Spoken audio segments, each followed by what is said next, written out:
Okay guys, we're back at the Fatwa Center. This will be, video number 10, I believe. Man, we can keep learning things from the Fatwa Center. I'm so surprised. I would have thought I could have got a little bored from the site by now.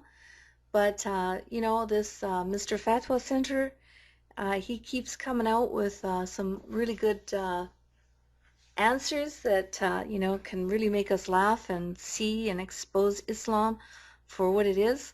And I just hope that the Muslim ladies, will keep watching these videos and learning and seeing what's going on and eventually, put their foot down. Okay, so here we go. This is a really good one. I got some good chuckles out of this one. And I think Mr. Fatwa Center is, he's a very, very unique man. I'm telling you, I can't imagine what this guy looks like. I wish I saw his face, just to put a face to the one that speaks this way and has such arrogance. Okay, let's look at the question here. Misconceptions in Islam. You can see it's an old one. This question was asked and answered back in 2002. Here's the question. I don't mean to sound... Oh, look at this. I'm not even centered. Let's move this over. Okay. All right.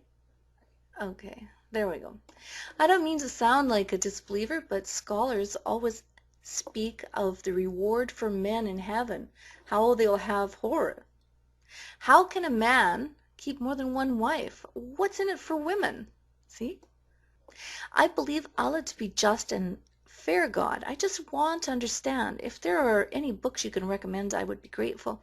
I need to learn more because I feel that the way Islam is preached nowadays is undeserving to God.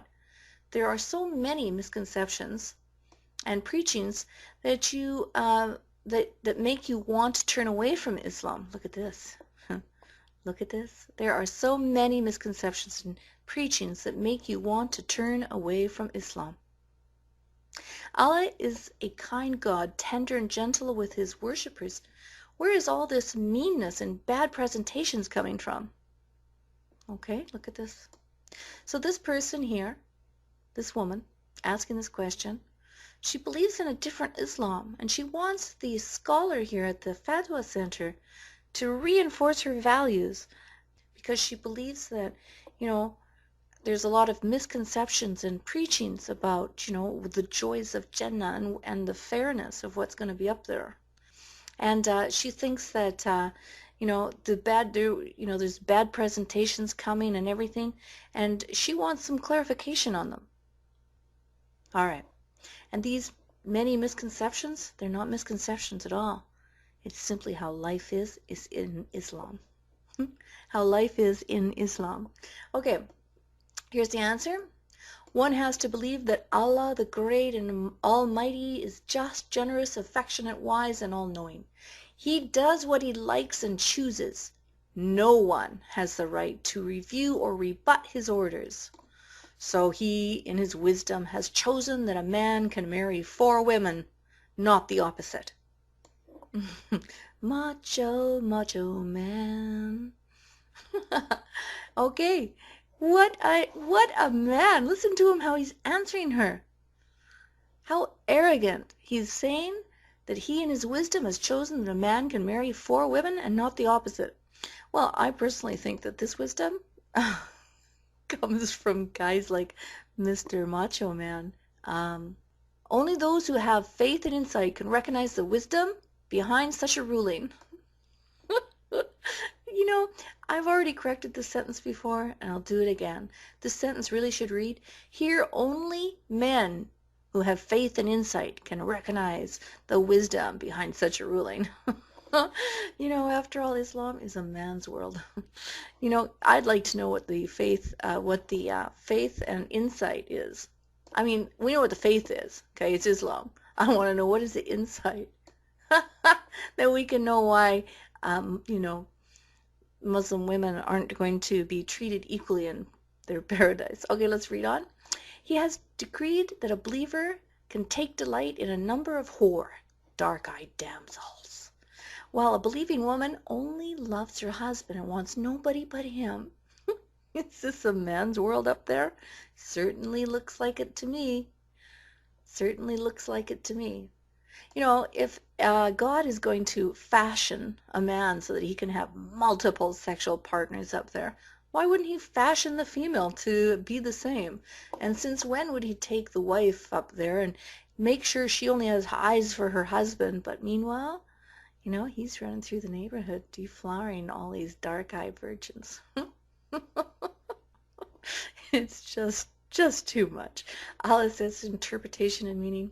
And with them will be chaste females, restraining their glances, desiring none except their husbands, with wide and beautiful eyes. You know, is this a picture of a man's, you know, fantasy? Certainly looks like it. You have to know that there are no unmarried people in paradise. A woman who was spinster in her, or her husband was not from the people of paradise, will be given a husband and rewarded with divine blessings and bliss. Look at that. You know, you Muslim ladies, you're going to be rewarded with divine blessings and bliss. But you know what? No human can imagine it. No one can tell you what these divine blessings and bliss is. But let me tell you, I imagine, you know, we all know what bliss means, you know. Bliss reminds me of someone who lays on the beach and just dreamily stares off into the sunset, you know, with not a care in the world. That's what I think of bliss. I guess that's what your life is going to be. You're going to lay around staring off into the sunset, not a care in the world, you know, while your husband's having fun, man. He's going to be having a lot of hanky-panky fun, and you're just going to be staring off with bliss. You know, the thing here I like is it says, not a human being can imagine. Well, you know, this is true in Islam. You can't imagine, you know why? Because the Quran, the Hadith, you know, they don't tell you anything for women, okay? But they sure are in great detail about what goes on for a man. Imagine Muhammad telling men that they're going to have the power of sex for 100, you know, as 100 men. You know, the details are so explicit and so many details about what the men get up there in their Jannah. But you know what? No human can imagine what the rewards are going to be for the females, because you know what? There just isn't any mentioned except the bliss. You're gonna stare off at this, you know, you're like gonna be like a zombie up there. Oh, I wonder where my husband is. I only have eyes for him. In addition, know that there is no similarity between affairs of this life and those of the hereafter. Well, buddy, Mr. Fatwa Center, if that was true, how come you have so many details for the men up there, but none for the women? In other words, a woman may wish to have more than one husband in this world, but she will not have such a desire in the hereafter. She will not. She will not. Yeah. This is according to you guys, you know. This is written and authored by you men on earth, you sinful, lustful men.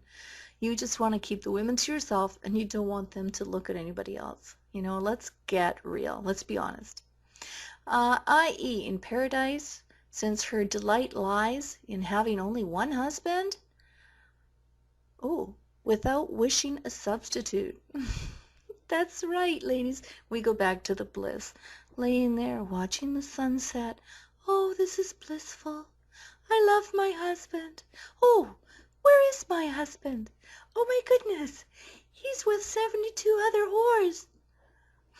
Oh, well, I feel very blissful now. This, in fact, shows completeness of the divine wisdom, his ability and kindness. Yeah, right. Thus, a Muslim is advised to seek from this present life, which leads him and her to the paradise. In simple words, look at this. In simple words, she does not have to be engaged with such matters that cannot be changed. Hey, in other words, lady, Muslim, you ask this question, shut up. It's not going to help. Okay, guys. And this, look at this. If Allah honors him or her with entering the paradise, she will see what no eye has ever seen, hear what no eye has ever heard, and what no one can imagine.